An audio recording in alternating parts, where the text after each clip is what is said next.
Assalamualaikum warahmatullahi wabarakatuh. Bagaimana kabarnya Anda semuanya? Semoga kalian semua dalam keadaan sehat walafiat. Dan hari ini senang sekali Bapak bisa kembali membersamai kalian semua di pembelajaran bahasa Indonesia, khususnya di kelas 9.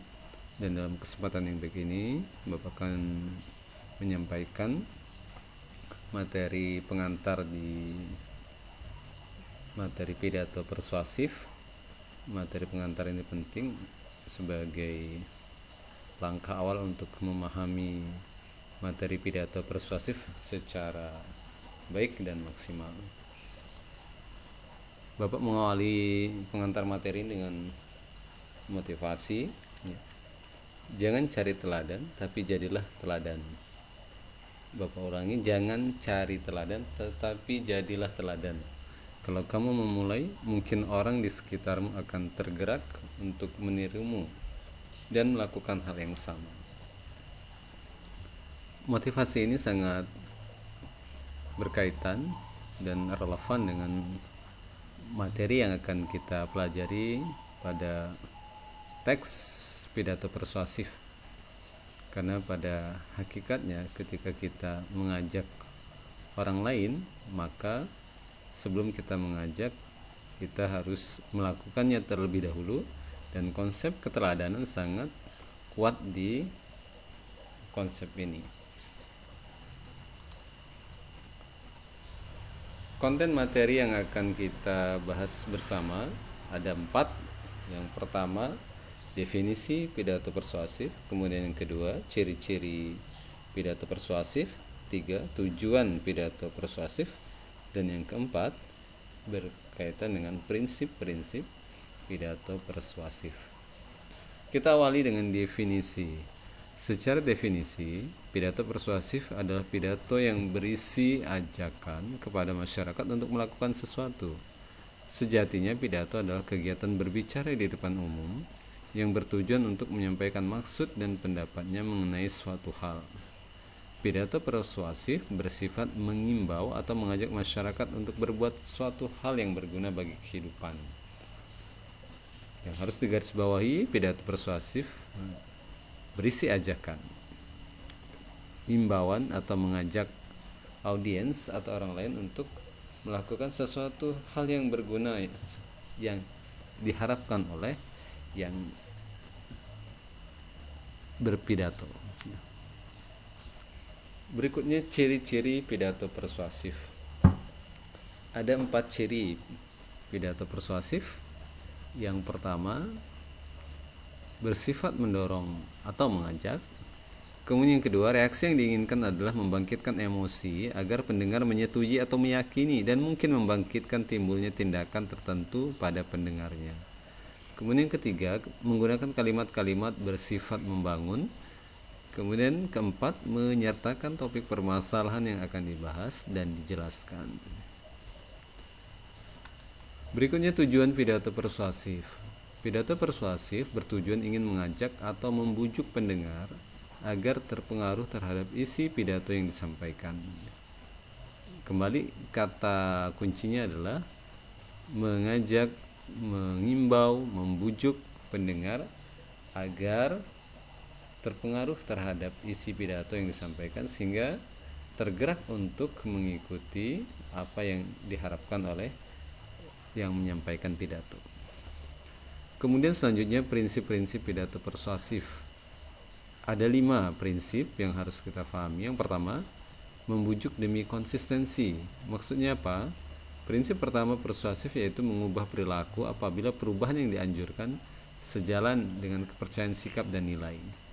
Secara tidak langsung, seorang yang menyampaikan pidato harus memperhatikan 3 hal ini minimal: kepercayaan, sikap, dan nilai yang dimiliki oleh pendengar, dengan harapan ketika kepercayaan, sikap, dan nilai ini sejalan dengan apa yang disampaikan, maka sangat mudah untuk audiens mengikuti apa yang diharapkan.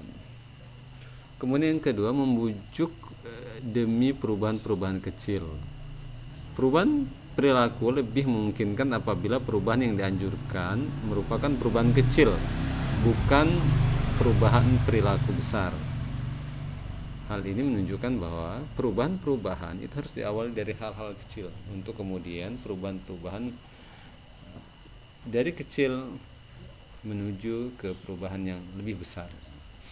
Kemudian yang ketiga, membujuk demi keuntungan. Masyarakat akan mengubah perilakunya apabila perubahan yang disarankan akan menguntungkan. Yang harus digarisbawahi adalah perubahan yang disarankan akan menguntungkan audiens. Dan ketika ini menguntungkan audiens, maka sangat memungkinkan mereka untuk mengikuti apa yang diarahkan atau yang disarankan oleh yang membacakan atau yang menyampaikan pidato. Kemudian prinsip yang keempat, membujuk demi pemenuhan kebutuhan. Maksudnya apa? Mengubah perilaku masyarakat apabila perubahan yang disarankan berhubungan dengan kebutuhan mereka. Kita harus memperhatikan apakah saran yang kita sampaikan, imbauan yang kita sampaikan, ajakan yang kita sampaikan, apakah sudah sesuai dengan kebutuhan audiens. Kalau sesuai dengan kebutuhan audiens, maka sangat terbuka bagi mereka untuk mengikuti apa yang kita harapkan. Kemudian yang kelima, membujuk berdasarkan pendekatan-pendekatan gradual atau sedikit demi sedikit. Ini ada hubungannya dengan yang kedua. Efektivitas pidato persuasif bergantung pada penerimaan khalayak terhadap perubahan yang disarankan pembaca. Dan ingat, perubahan yang diharapkan adalah perubahan yang berkelanjutan sedikit demi sedikit. Selanjutnya Bapak akan menyampaikan berkaitan dengan petunjuk tugas. Tugas yang akan Bapak berikan ini harapannya bisa semakin memahamkan kita semua berkenaan dengan pidato persuasif ya. Ada 4 petunjuk yang harus difahami. Yang pertama adalah awali kegiatan pengerjaan tugas dengan berdoa. Kemudian yang kedua berkenaan dengan teks, bacalah teks dengan saksama. Yang ketiga berkaitan dengan pertanyaan, kerjakan pertanyaan dengan baik. Kemudian yang keempat ini berkaitan dengan link tugas. Ini merupakan link tugas berkenaan dengan tugas yang Bapak berikan. Link ini adalah link Google Form yang berisi teks dan pertanyaan-pertanyaan yang harus dijawab. Teks yang kita gunakan berkenaan dengan disiplin. Mudah-mudahan dengan teks dengan tema disiplin ini yang sangat kontekstual dengan kehidupan kita sehari-hari bisa memudahkan kalian untuk memahami dan menjawab pertanyaan-pertanyaan yang sangat erat kaitannya dengan pemahaman kita terhadap pidato persuasif. Pertanyaan, ada 3 pertanyaan yang harus dijawab dengan baik. Pertanyaan pertama, apakah teks tersebut merupakan teks pidato persuasif? Tuliskan alasan. Kemudian kedua, jika teks tersebut merupakan teks pidato persuasif, ciri-ciri teks persuasif apa saja yang terdapat pada teks tersebut? Kemudian pertanyaan ketiga, tuliskan tujuan teks pidato persuasif berdasarkan teks tersebut. 3 pertanyaan ini sudah ada di link Google Form yang akan Bapak bagikan. Selanjutnya, terima kasih atas perhatian dan kerjasama Anda semua. Salam dan bahagia. Wassalamualaikum warahmatullahi wabarakatuh.